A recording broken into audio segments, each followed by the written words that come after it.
Assalamualaikum warahmatullahi wabarakatuh. Ya, sebelum kita kajian, kita terlebih dahulu membaca suratul Kahfi 1 sampai 15.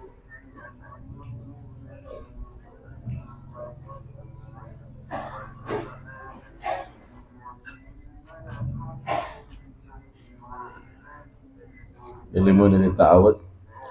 A'udzu billahi minasy syaithanir rajim. Bismillahirrahmanirrahim. Alhamdulillahilladzi أنزل على عبده الكتاب ولم يجعل له عوجا قيما لينذر بأسا شديدا من لدنه ويبشر المؤمنين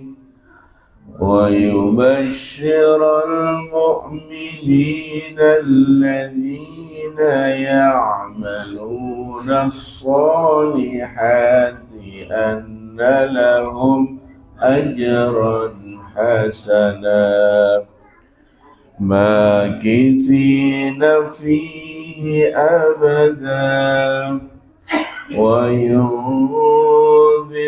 الذين قالوا اتخذ الله ولدا ما لهم به من علم ولا لآبائهم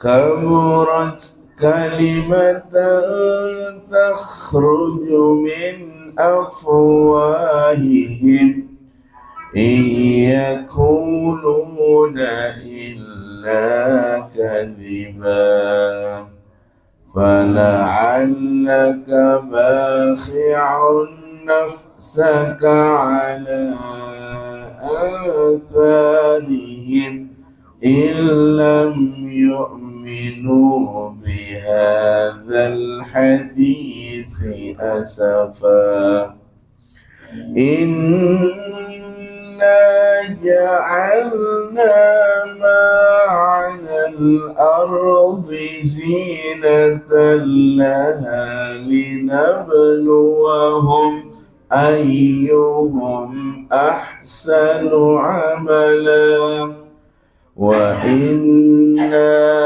لجاعلون ما عليها صعيدا جرزا أم حسبت أن أصحاب الكهف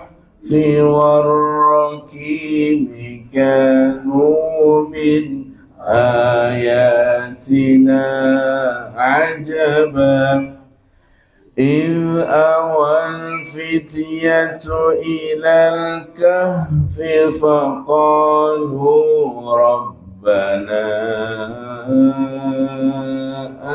آتنا من لدنك رحمة وهيئ لنا من أمرنا رشدا فضربنا على آذانهم في الكهف سنين عددا ثم بعثناهم لنعلم أي الحزبين أحصى لما لبثوا أمدا نحن نقص عليك نبأهم بالحق إنهم فتية آمنوا بربهم وزدناهم هدى وربطنا على قلوبهم إذ قاموا فقالوا ربنا رب السماوات والأرض لن ندعو من دونه إلها لقد قلنا إذا شططا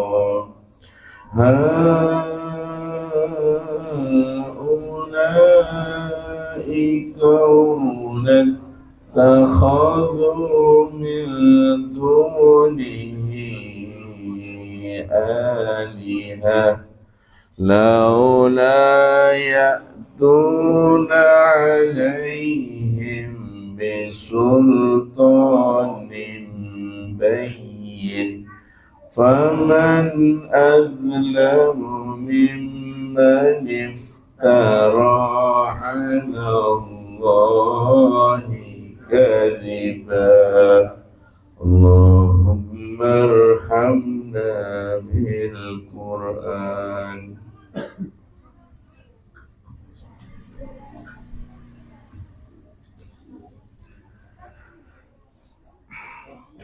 Baik, kita kajian melanjutkan tema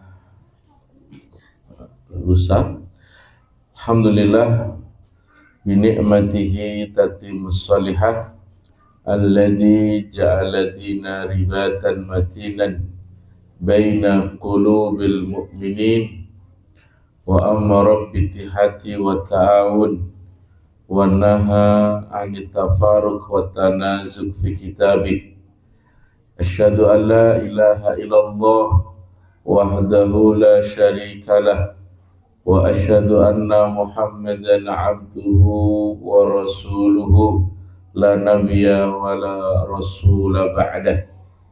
Balligha risalah wa adal amanah wa nasakhal ummah wa jahadu fillahi haqqa jihadih.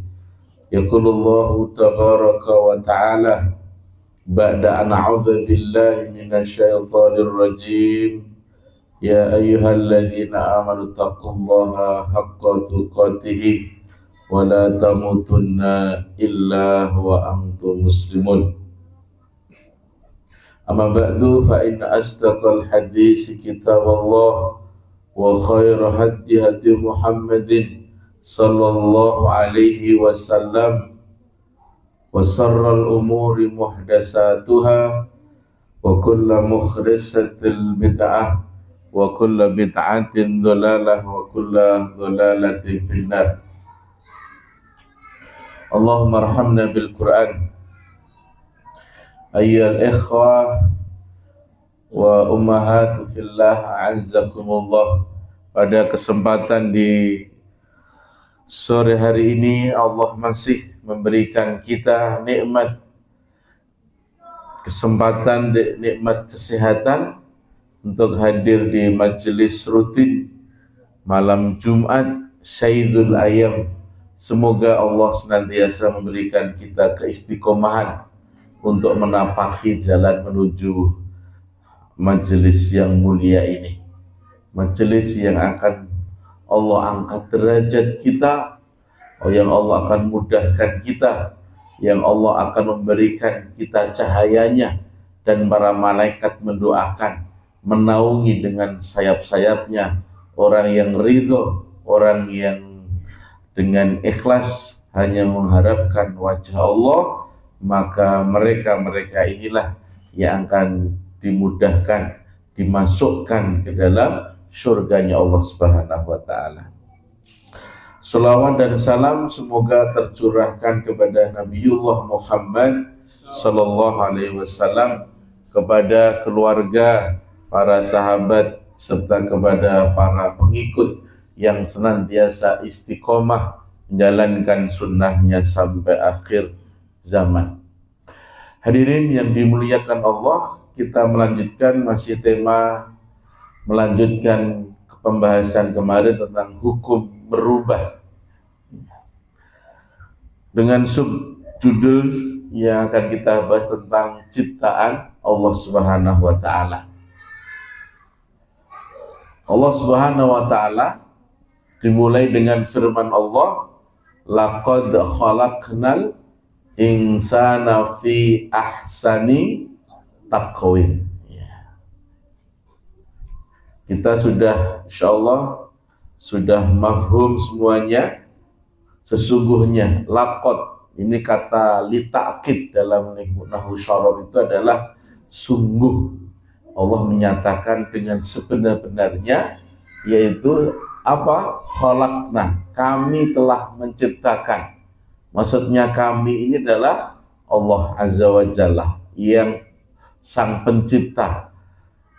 Apa yang diciptakan? Insan, yaitu manusia. Ya, seperti kita ini yang hadir semuanya pasti adalah manusia. Ya, manusia. Dalam kita bisa melihatnya dengan panca indera kita. Fi ahsani, dalam bentuk yang sebaik-baiknya. Ya, fi ahsani taqwim. Surat At-Tin, ya. Surat At-Tin ayat yang ke-8. Jadi ini kaitannya dengan ciptaan Allah yang paling sempurna, ya, dalam bentuk yang sebaik-baiknya, yang namanya manusia. Ada yang tidak bersyukur dengan ciptaannya. Seseorang yang merasa hidungnya pesek. Rata-rata orang Indonesia itu kan hidungnya pesek, ya kan? Ya, tapi peseknya itu Masya Allah, ya, dari satu dengan yang lainnya Allah ciptakan berbeda, ya, tidak sama. Padahal ribuan bahkan jutaan, ya. Kulit yang kurang putih, ya, dan dagu yang kurang lancip, lalu pergi untuk melakukan yang namanya operasi plastik, ya.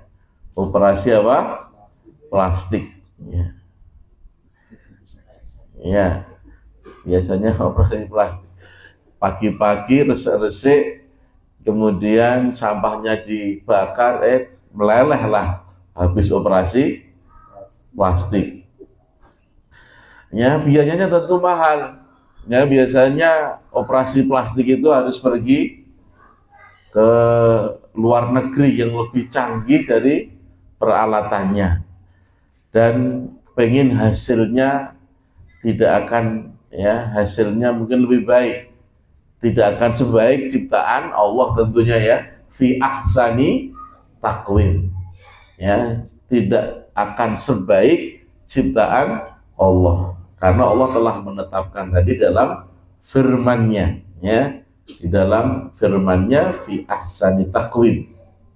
Nah, orang yang melakukan yang namanya operasi plastik ini berarti ia tidak bersyukur kepada Allah. Dia tidak memahami ayat surat At-Tin ayat yang ke-8, ya kan? Karena dia punya uang, dia sombong, akhirnya dia merubah ciptaan Allah. Banyak para artis itu, ya kan, karena uangnya bergelimpangan, akhirnya dia, ya, tidak puas dengan hidungnya, tidak puas dengan dagunya, tidak puas dengan pelipisnya, ya, dari kulit lemak dari dengkul dipindahkan ke muka dan sebagainya, ya. Dan ini pertanda dia tidak memahami ayat fi ahsani taqwim, tidak bersyukur kepada Allah dan menganggap apa yang telah diciptakannya itu untuk dirinya ada kekurangan, sehingga apa? Perlu adanya penyempurnaan, ya, merasa Allah ini menciptakan dirinya ini tidak sempurna, ya, maka dia berusaha untuk menyempurnakannya.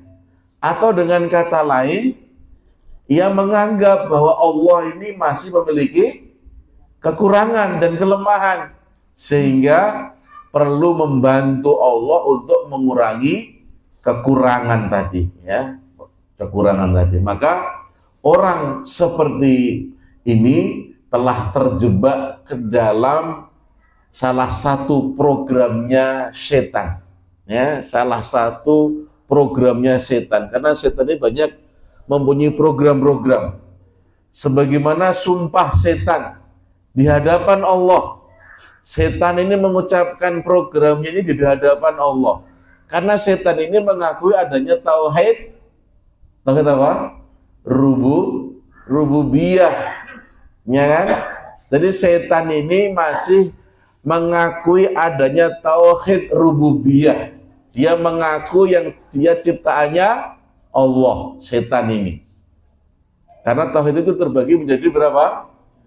3. Tauhid rububiyah, tauhid uluhiyah, dan tauhid asma wa sifat. Ini baru sempurna tauhidnya, akidah kita.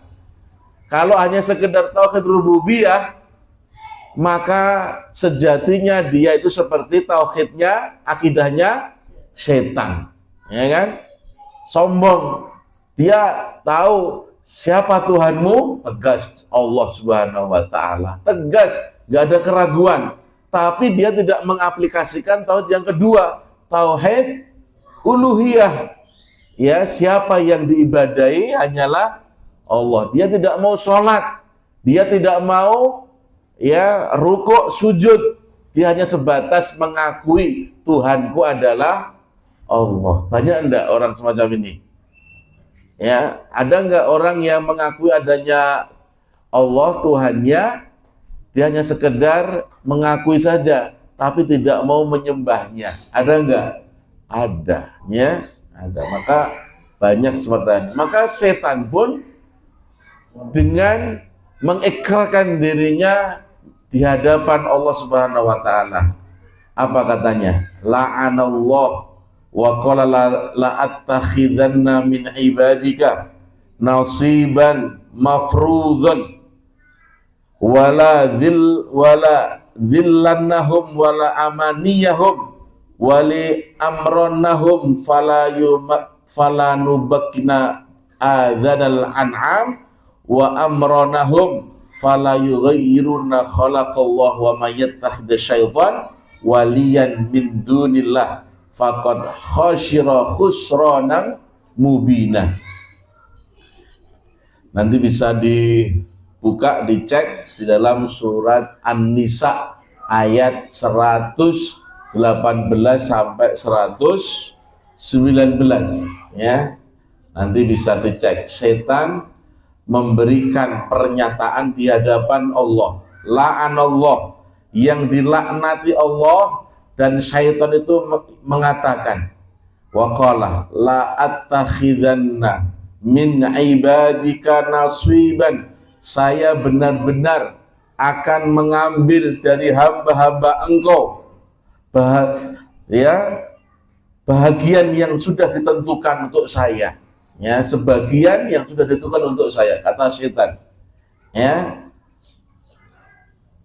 wala udhilannahum, dan aku benar-benar akan menyesatkan mereka. Ya, dan akan membangkitkan angan-angan kosong pada mereka. Tulul amal, yaitu jadi kalau kita ini panjang angan-angan, berarti sudah terkena programnya setan, ya. Tulul amal, panjang angan-angan, ya. Dan mereka pasti akan, ya, diganggu oleh setan dan menyuruh mereka, ya, menyuruh wali amronahum falanubakitunna adzanal an'am, dan menyuruh mereka setelah digoda memotong telinga-telinga binatang ternak. Lalu mereka benar-benar memotongnya, dan akan aku suruh mereka mengubah, ya, suruh mereka untuk mengubah ciptaan Allah, ya, fala yughayyiruna khalaqallah, dan akan aku suruh mereka untuk mengubah ciptaan Allah. Lalu benar-benar mereka merubahnya. Wa may yattakhidha syaitan. Ya. Lalu barang siapa yang menjadikan syaitan waliyan, menjadi pelindung, menjadi wali selain Allah, min dunillah, selain Allah, faqad khasyira khusranan mubina, maka sesungguhnya ia menderita kerugian yang nyata. An-Nisa ayat 118 dan 119. Nah, kita lihat tafsirnya ya dari Syekh Abdurrahman Nasir Asy'adi menerangkan maksud fala yughayyirunna khalaqallah. Mereka lantas merubah ciptaan Allah. Hal ini meliputi merubah ciptaan Allah yang zahir, ya, yang zahir, yang nampak. Semisal apa? Al-Wasim. Al-Wasim ini adalah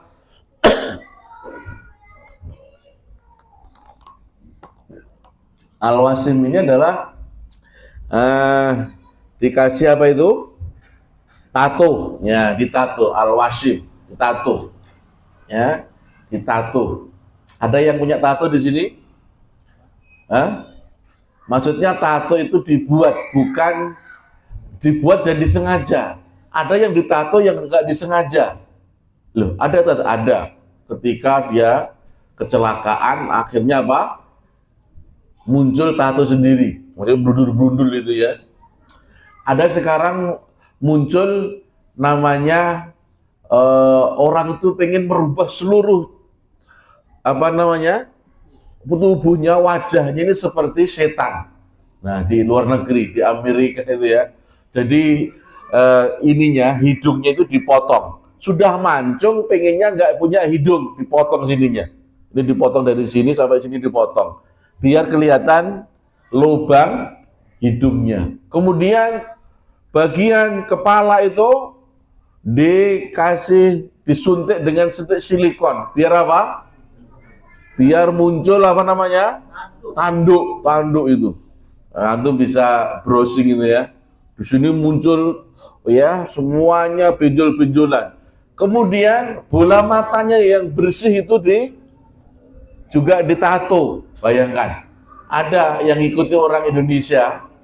Ya, akhirnya hijrah juga, alhamdulillah, ada yang hijrah. Ada yang banyak juga yang belum hijrah, belum mendapatkan hidayah. Itu suruh kujur mukanya itu ditato. Ya, bagaimana kira-kira sakit nggak kira-kira mereka mentato bola matanya itu? Ya sakit, karena apa? Karena sudah kadung. Ya, hobi yang dilarang, ya kan? Al-Wasim ini kan dilarang, diharamkan. Ya kan? Ini sudah dipotong, kemudian giginya ini disambung dengan gigi apa? Gigi yang bertaring seperti setan betul. Wah, ya kan? Orang luar itu pengennya ya biar menjadi pusat apa? Perhatian. Apapun akan dilakukan karena dia tidak punya pondasi agama. Maka al-wasim ini adalah diharamkan. Kemudian fal yughayyiruna khalaqallah itu maksudnya adalah al-wasru.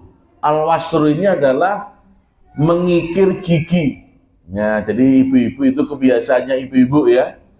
Kalau ibu-ibu ini biasanya setelah giginya ini takut diambil suaminya, maka giginya diapain itu? Dikasih pagar, ya kan? Biar rapi, setelah rapi dikikir, biar sejajar. Ya, adakah itu? Ada, banyak itu ya, dikikir. Itu adalah juga al-wasru, ini adalah hukumnya diharamkan. Ya, diharamkan. Yang ketiga adalah an-namsyu. An-namsyu ini adalah mencukur alisnya, alis. Ada enggak? Ada, ibu-ibu itu banyak itu. Tapi ibu-ibu yang pengajian enggak ada. Ya. Ada. Nah, ini adalah diharamkan. Kok bisa kenapa itu kok alisnya dicukur itu? Biar apa? Biar lihat tuyul. Oh, wah, gitu ya. Ada keyakinan gitu. Iya.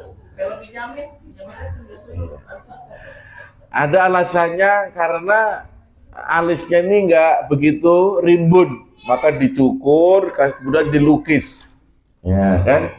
Biar nanti kelihatan kalau walimahan, biar seperti para artisnya.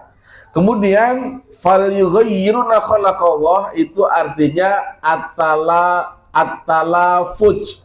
At-talafuz itu adalah menjarangkan gigi.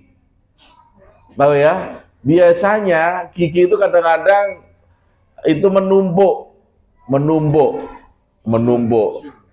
gisul atau yang lainnya. Nah, maka dijarangkan. Itu juga nggak boleh. Namanya at-talafuz, ya. Ini merupakan sikap kecewa terhadap ciptaan Allah. Dia kecewa, ya, dan menganggap lemah hikmahnya. Maka ia meyakini bahwa hasil ciptaan dirinya ini lebih baik daripada ciptaan Allah. Nah, ia pun tidak meridhoi akan ketetapan dan aturannya.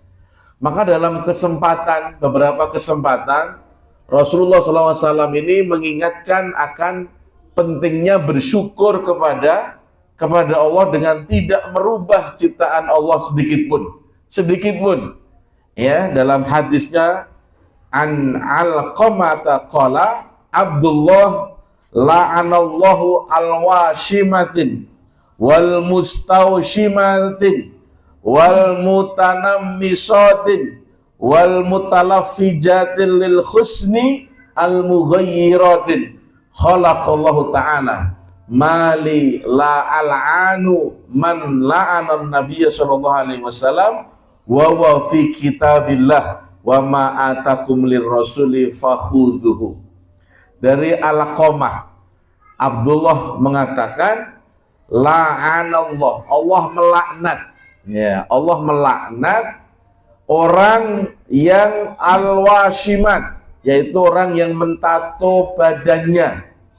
Nih, jangan coba-coba membuat tato, ya. Melaknat, akan dilaknat oleh Allah. Wal mustawshimatin, dan orang yang meminta ditato, ya. Jadi orang yang pekerjaannya dia jasanya membuat tato, orang yang meminta ditato itu juga terkena laknat dari Allah. Maka bertaubatlah. Wal mutanammisatin, apa itu? Orang yang mencukur habis alisnya. Wal mutalaffijatin lil husni, yaitu merenggangkan gigi untuk kecantikan, ya, dengan merubah ciptaan Allah. Malila al'anu man la'ana nabiyya sallallahu alaihi wasallam. Kenapa saya tidak melaknat orang yang dilaknat Nabi sallallahu alaihi wasallam, sementara dalam kitab Allah telah termaktub dan sesuatu yang datang dari Rasul? Maka ambillah, ya. Quran surat Al-Hasyr ayat yang ke-7. Ya, ini. Jadi inilah hadis yang pertama. Hadis yang kedua, riwayat dari Aisyah radhiyallahu anha, anna jariyata minal ansari tazawwajat wa annaha mardat fatamma'at sya'aruha fa'aradu ayyusiluha fas'alu nabiyya sallallahu alaihi wasallam faqala la'anallahu alwasilata wal mustawsilata. Dari Aisyah bahwa seorang budak perempuan milik orang Ansor hendak menikah. Sementara dirinya tengah sakit hingga rambutnya ini rontok, ya, karena sakit rambutnya rontok. Maka orang-orang pun hendak menyambungnya. Lalu mereka bertanya kepada fas'alu anin Nabi sallallahu alaihi wasallam. Kemudian dia bertanya kepada Nabi. Itu enaknya, ya, ketika kita atau zamannya sahabat itu bersama Nabi itu langsung bertanya. Kalau kita kadang-kadang masih mau menjawab kadang masih salah, ya, mau dimaklumi, ya kan? Langsung kepada Nabi, bertanya kepada Nabi, ya, bertanya tentang hal tersebut. Lalu beliau pun bersabda, faqala la'anallahu alwasilata wal mustausilata. Allah melaknat orang yang menyambung rambutnya dan yang minta disambung. Ya. Jadi rambutnya ini kurang panjang, kurang gemulai, kurang lebat, maka minta disambung. Ada nggak itu? Oh, banyak di salon, ya kan? Nah, maka orang pekerjanya menyambung rambut dan minta disambung, keduanya apa? Terlaknat dari Allah Subhanahu wa taala. Nah, ini. Kemudian Imam At-Tabari berkata, tidak boleh bagi wanita untuk merubah sedikit pun apa yang ada pada tubuhnya yang telah Allah tetapkan dengan cara menambah atau mengurangi dengan tujuan keindahan, baik untuk kepentingan suami atau yang lainnya.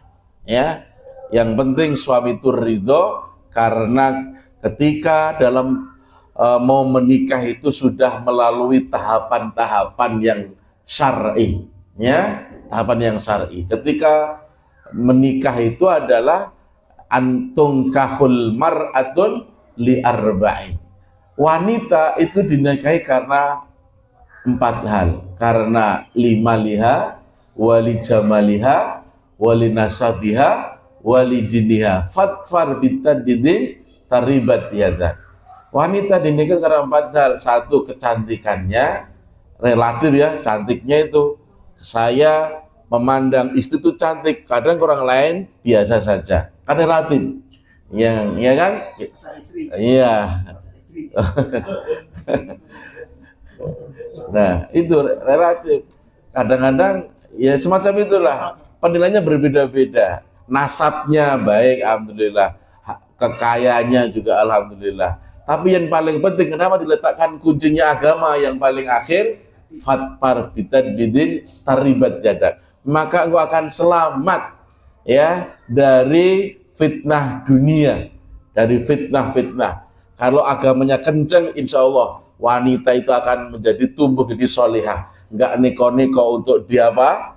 Dicukur alisnya, enggak neko-neko untuk disambung rambutnya. Karena agama, suami punya agama, istri juga agamanya kuat. Ngajaklah taklim bareng-bareng. Gini Pak Ihsan, gini. Mantap Pak Ihsan. Ya, enggak pernah ini ya meninggalkan istrinya taklim. Ya, lah gimana? Wong saya nggak bisa naik motor kan? Iya betul. Nah juga itu sunnah, di antara ada 5 sunnah yang boleh dilakukan, termasuk mencabut bulu ketek. Nah, ini episode selanjutnya. Nanti ada fikih mimpi basah juga ada, kurang aja.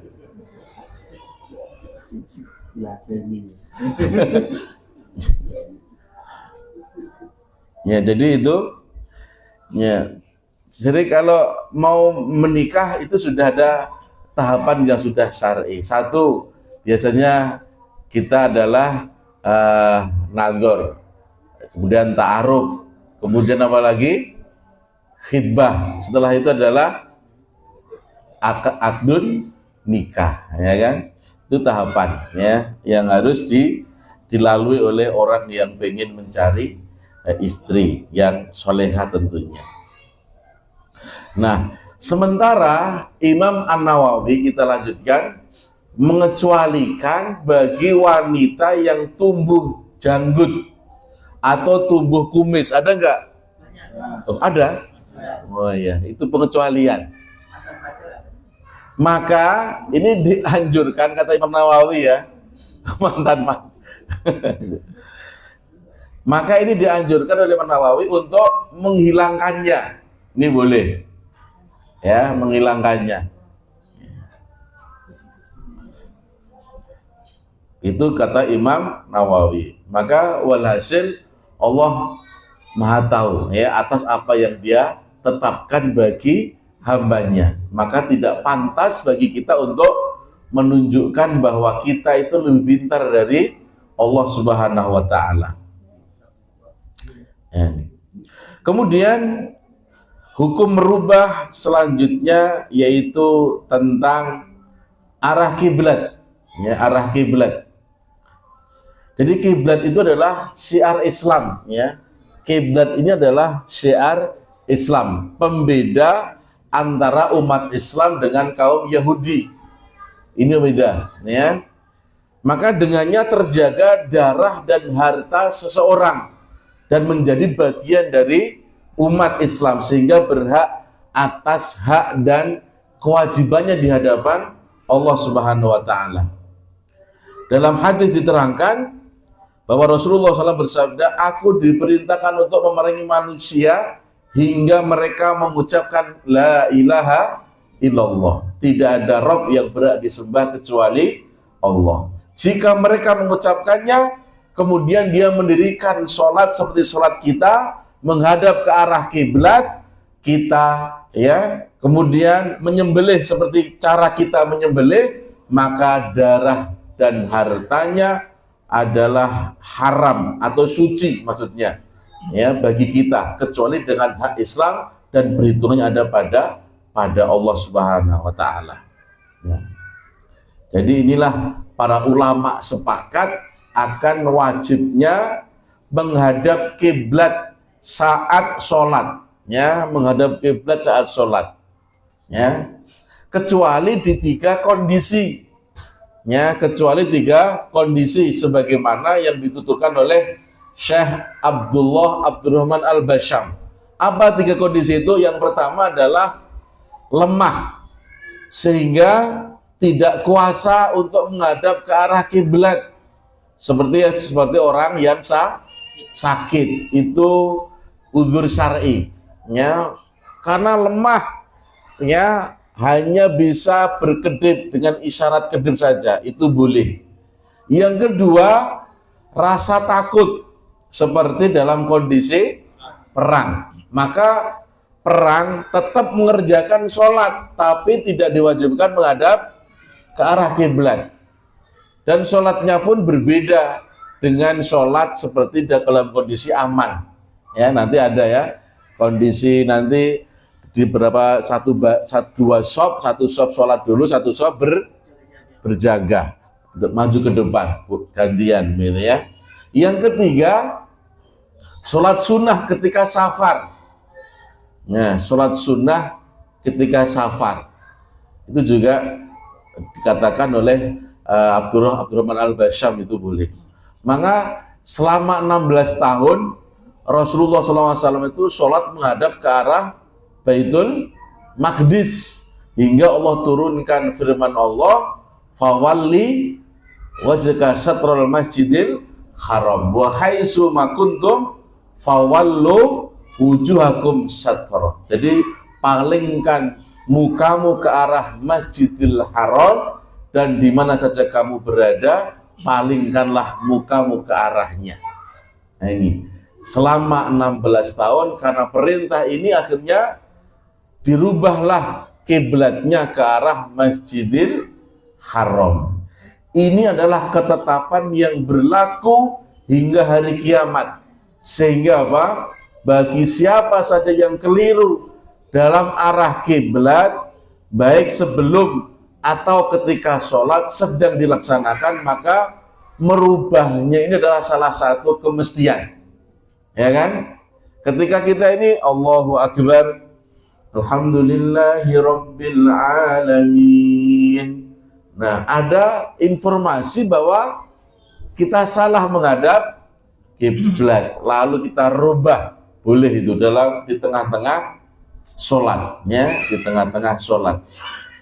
Hal inilah yang pernah terjadi di Madinah, di sebuah masjid yang sekarang dikenal dengan Masjid Qiblatain, ya, Qiblatain. Sebagaimana yang tersebut dalam sebuah riwayatnya, dalam hadis yang agak panjang, bahwa Rasulullah itu menghadap Baitul Maqdis selama 16 tahun atau ada yang meriwayatkan 17 tahun ya, 11 bulan ya, wallahu alam, yang rajih ya yang mana. Dan Rasulullah SAW menginginkan kiblat tersebut dialihkan ke arah Ka'bah. Maka Allah menurunkan ayat tadi ya, fawalli wajhaka ila akhir ayat. Surah Al-Baqarah tadi ya, ayat 144. Maka kemudian Nabi SAW menghadap ke Ka'bah ya, lalu berkatalah orang-orang yang kurang akal. Apa itu? Yaitu orang-orang Yahudi. Apakah yang memalingkan mereka umat Islam dari kiblatnya Baitul Maqdis yang dahulu mereka telah berkiblat kepadanya? Nah ini ya, orang kurang akal, orang Yahudi ya, karena tidak mengakui, tidak mengimani ayat-ayat Al-Quran. Katakanlah kepunyaan Allah timur dan barat ya, dia memberi petunjuk kepada siapa yang dikehendakinya ke jalan yang lurus. Maka ayyuhal ikhwah, kemudian ada seseorang yang ikut sholat bersama Rasulullah. Nah, orang itu kemudian keluar setelah menyelesaikan sholat. Nah, kemudian orang itu melewati kaum Ansor yang sedang melaksanakan sholat asyar dengan menghadap Baitul Maqdis. Lalu orang itu bersaksi bahwa dia telah sholat bersama Rasulullah dengan menghadap Ka'bah. Maka orang-orang itu pun akhirnya berputar menghadap ke Ka'bah ya. Hadis rawahu Bukhari wa Muslim. Nah, ayyuhal ikhwah a'azzakumullah.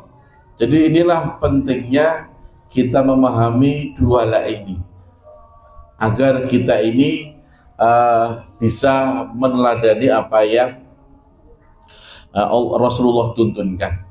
Nah, hukum merubah sudah selesai. Ada sekarang adalah hukum merusak. Nah, tadi hukum merubah, sekarang hukum merusak. Namanya adalah masjid Diror. Apa? Masjid Diror. Apa masjid Diror itu? Masjid yang dibangun oleh orang-orang munafik ya. Masjid yang dibangun oleh orang-orang masjid Diror. Ini bermula ketika Rasulullah SAW hendak bertolak menuju Tabuk untuk berperang. Namanya perang Tabuk. Maka 12 orang munafik menghadap beliau seraya interupsi kepada Rasulullah. Ya Rasulullah, kami ini telah membangun masjid. Ya, memberitahu Rasulullah sebagai sarana untuk membantu kaum yang lemah, orang sakit. Maka sudilah kiranya Anda datang untuk menunaikan sholat memimpin kami, wahai Rasulullah. Ya, demi mendapat permintaan mereka, maka beliau menjawab, Rasulullah menjawab, kami sekarang hendak bepergian. Kami mau pergi ke Tabuk untuk berperang. Ya, bila nanti telah kembali, insya Allah kami akan sholat di sana. Itu jawaban Rasulullah. Nah, tatkala beliau pulang dari Tabuk hingga tiba di daerah namanya Zawawan, turunlah ayat yang menerangkan kondisi masjid yang sebenarnya. Ya, kondisi masjid yang sebenarnya.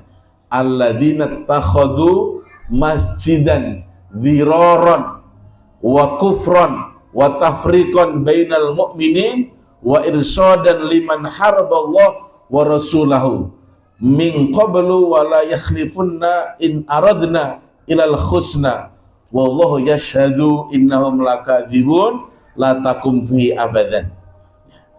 Ini surat di dalam surat At-Taubah ayat 107 sampai 108. Dan di antara orang-orang munafik itu ada orang-orang yang mendirikan masjid untuk menimbulkan kemudorotan. Jadi niatnya mendirikan masjid itu untuk apa? Kemudorotan. Ya. Pada orang-orang mukmin, untuk kekafiran dan untuk memecah belah antara orang-orang mukmin, serta menunggu kedatangan orang-orang yang telah memerangi Allah dan Rasulnya sejak dahulu. Mereka sesungguhnya bersumpah, kami tidak menghendaki selain kebaikan, dan Allah menjadi saksi bahwa sesungguhnya mereka adalah pendusta dalam sumpahnya. Nah, dilanjutkan ayat selanjutnya, janganlah kamu sholat dalam masjid itu selama-lamanya. Ya, kalau ada masjid dhirar. Maka ayat ikhwah, setelah ayat ini turun, maka Rasulullah memberi instruksi agar apa? Agar apa? Merobohkan masjid itu yang dibangun oleh 12 orang munafik. Ya, karena masjid itu didirikan dengan untuk kemadharatan kaum muslimin, untuk memecah belah kaum muslimin, untuk memecah belah ukhuwah kaum muslimin, ya. Nah, untuk menimbulkan madharat, ya, maka wajib untuk dirobohkan, diharamkan sholat di dalamnya. Nah, kalau kita tahu kalau ada masjid semacam itu, jangan kita sholat, ya. Tapi jangan lantas kita langsung merobohkan, ya, nanti terkena delik KUHP. Kenapa dulu zaman Rasulullah? Karena yang memerintahkan Rasulullah, ada amirnya, ada pemimpinnya. Nah, sekarang masih dalam kondisi kita berusaha untuk mengembalikan kepemimpinan di zaman Rasulullah, ya, tapi ini belum ada, ya, belum ada. Nah, maka bentuk khilafah, ya, dalam bentuk khilafah. Yang selanjutnya hukum merubah yang terakhir, ya, sebelum kita akhiri. Membakar rumah orang yang tidak hadir berjamaah. Hadir sholat berjamaah maksudnya, ya. Membakar rumah orang yang tidak hadir sholat berjamaah. Ini hukumnya merusak gimana? Ya, Ibnu Qayyim Al-Jauziyah di dalam kitabnya Zadul Ma'ad membuat pembahasan subjudul namanya Hadmu wa tahriku amakin allati yusallu wa rasuluhu fiha. Artinya apa? Merobohkan dan membakar tempat-tempat yang di dalamnya terdapat perbuatan maksiat kepada Allah dan Rasulnya. Nah, bab ini ayyul ikhwah memerintahkan kita untuk menghancurkan tempat-tempat maksiat, ya, untuk menghancurkan tempat-tempat maksiat.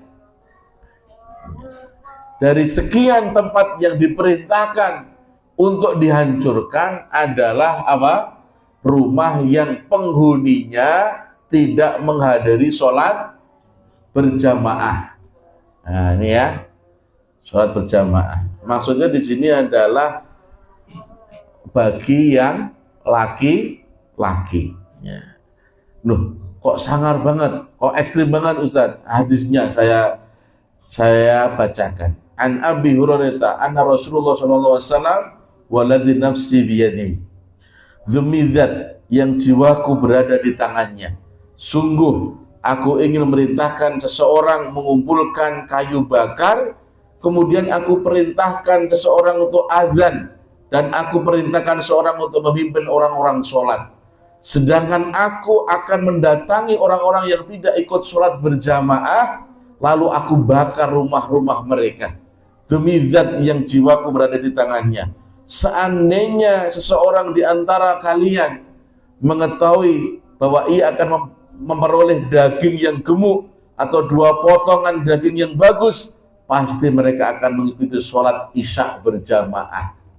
Ya, pasti mereka akan ikut sholat isya berjamaah. Karena apa? Ada iming-imingnya, ya, akan dapat daging, akan, ya, kalau mungkin Masjid Agung misalnya, ya, bagi yang sholat subuh berjamaah nanti hari Jumat, maka akan mendapatkan 1 sepeda Beat terbaru. Kira-kira jamaah Masjid Agung penuh nggak kira-kira? Pasti penuh, ya. Ya, seluruh jamaah ini mendapatkan Beat. Siapa yang memberi?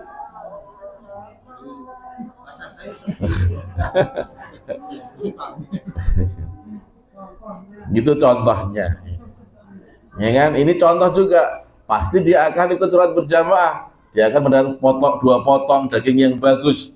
Nah, sebagian ulama menilai berdasarkan hadis ini bahwa sholat berjamaah adalah syarat sahnya sholat. Sebagian ulama, pendapat mazhab Zuhiri, Ibnu Uqail dan Ibnu Taimiyah. Sementara Imam Ahmad berpendapat bahwa sholat berjamaah hukumnya fardu ain. Ini Imam Ahmad, ya. Nah, kemudian apakah niat beliau untuk membakar rumah-rumah penduduk yang tidak menghadiri sholat berjamaah itu terlaksana? Ternyata tidak, ya. Ternyata tidak, ya. Hal ini dikarenakan beliau mempertimbangkan kaum wanita dan anak-anak yang tidak diwajibkan sholat berjamaah. Bagaimana kalau dibakar rumahnya? Kan kasihan ya, wanita nggak ada. Maksudnya sholatnya di rumah itu lebih baik, lebih afdol. Anak-anak yang belum masa balik kayak ini, yang diwajibkan di situ adalah kaum laki-laki, ya kan? Kaum laki-laki. Ternyata ini pertimbangannya, sehingga tidak mungkin kesalahan kaum laki-laki dewasa merembet kepada mereka, ya. Ini artinya apa? Sholat berjamaah bagi kaum laki-laki begitu sampai-sampai ada yang mendekati wajib fardu ain. Ada yang berpendapat begitu, ya. Ini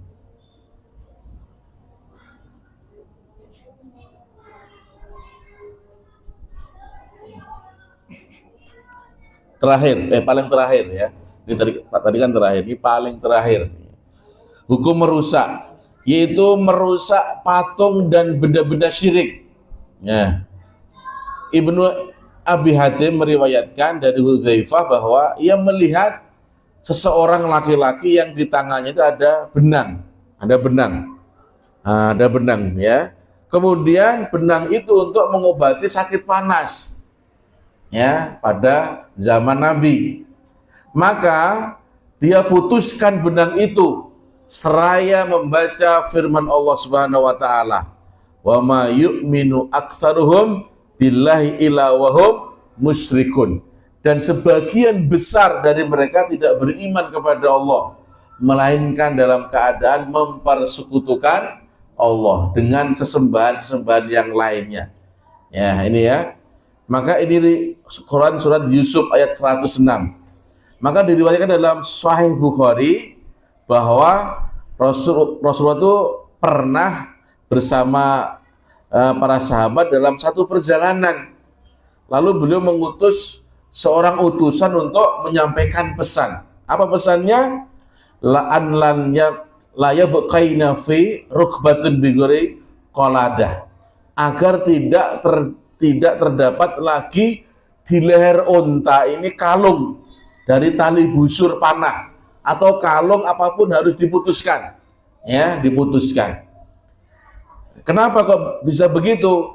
Karena barang siapa yang memotong tamimah dari seseorang, maka tindakan itu sama dengan memerdekakan seorang budak. Ternyata, ya, memerdekakan seorang budak. Tamimah, ya, tamimah. Kemudian Imam Malik juga menyatakan, maukah kamu aku utus untuk suatu tugas sebagaimana Rasulullah SAW mengutusku untuk tugas tersebut, yaitu apa? Janganlah kamu biarkan ada sebuah rupa, ya, tanpa kamu musnahkan, jimat tanpa kamu musnahkan, dan janganlah kamu biarkan ada sebuah kuburan yang menonjol kecuali kamu ratakan, ya. Ini kata Nabi, Allah uba'isuka ala ma ba'asani alaihi Rasulullah an la tada'u suratun ila mustatiha wala kubran musrifan ila sawaituhu.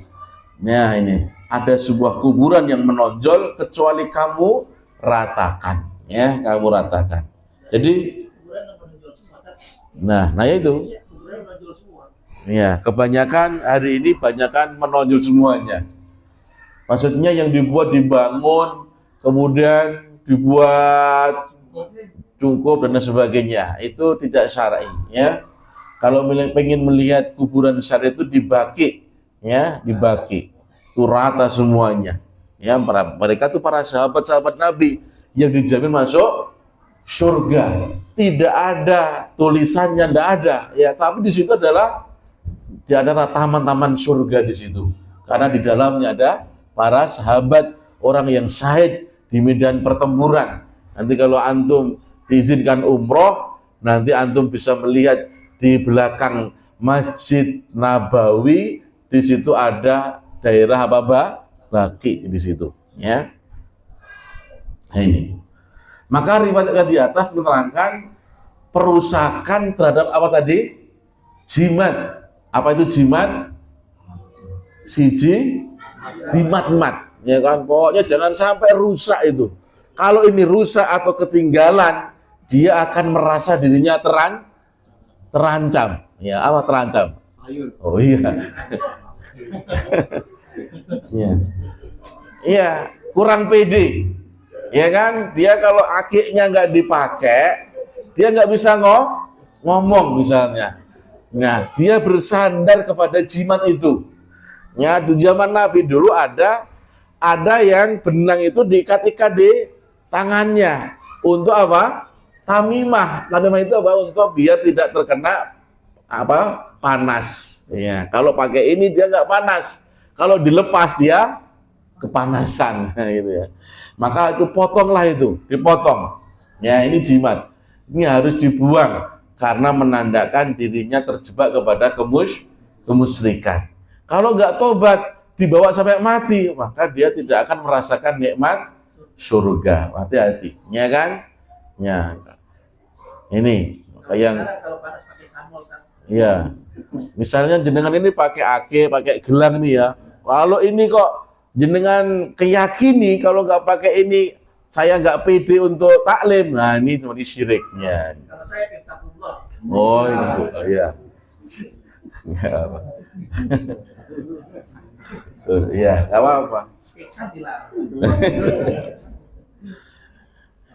Kemudian perusakan terhadap patung, ya kan, patung dan kuburan yang menonjol, kuburan ya, yang menonjol, yang kesemuanya dilakukan sebagai tindakan untuk menjaga tauhid sehingga bersih dari perbuatan syirik, ya, perbuatan syirik.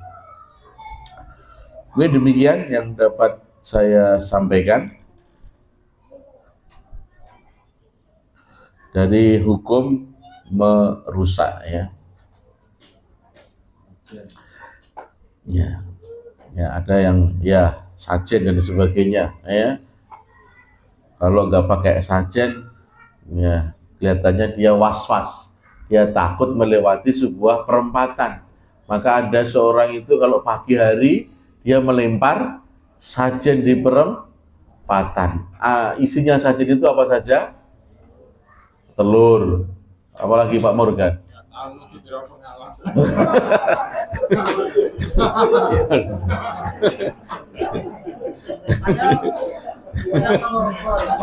Padahal cuma suruh menerangkan loh tadi saya itu.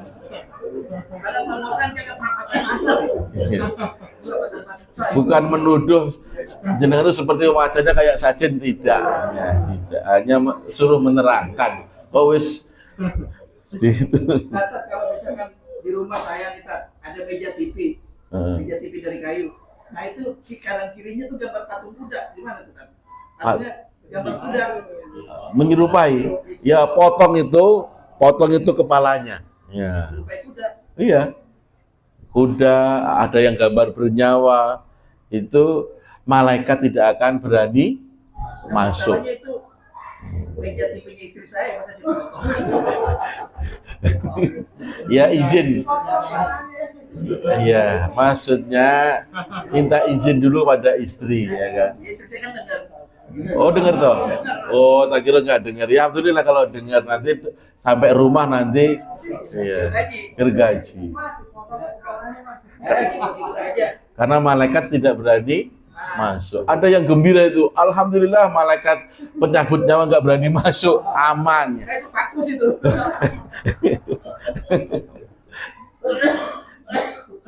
Maksudnya malaikat rahmat, ya, yang nggak mau masuk, ya, karena di dalam rumahnya ada gambar yang nyawa, patung dan sebagainya. Maka dihindari, ya, itu. Kalau mereka pencabut nyawa malah pada patung masuk aja. Iya, masuk aja, nggak tadi ngaling-ngaling. Ya. Kalau pada patung ya masuk mereka pencabut nyawa. Siapa tahu sampai kan kapan saya kan kapan gitu. Udah masuk di rumah, jalan cabut tuh. Ya kalau perang dan hitam kan jadi syuhada. Ya. Demikian ayat ikhwah, kita akhiri kajian kita dengan doa kafaratul majelis. Subhanakallahumma bihamdika asyhadu an la ilaha illa anta astaghfiruka wa atubu ilaik. Assalamualaikum warahmatullahi wabarakatuh. Waalaikumsalam.